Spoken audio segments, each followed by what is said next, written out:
15 passive income ideas. Dalawa ang pwedeng puhunan sa passive income.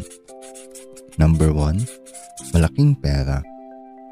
Number 2, malupit na pagtsatsaga na makabuo ng mga valuable na bagay. Number 1, YouTube channel.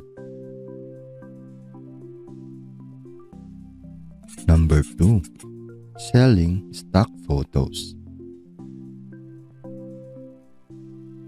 Number 3, stock dividend investing.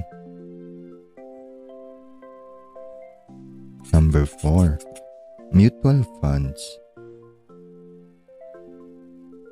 Number 5, high yield savings account. Number 6, corporate bonds.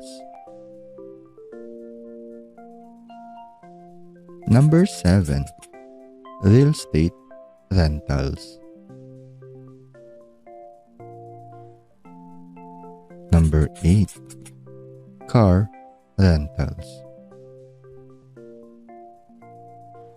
Number 9, money lending.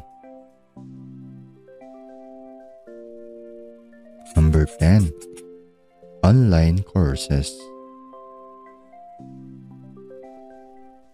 Number 11, vending machine. Number 12, preferred stocks.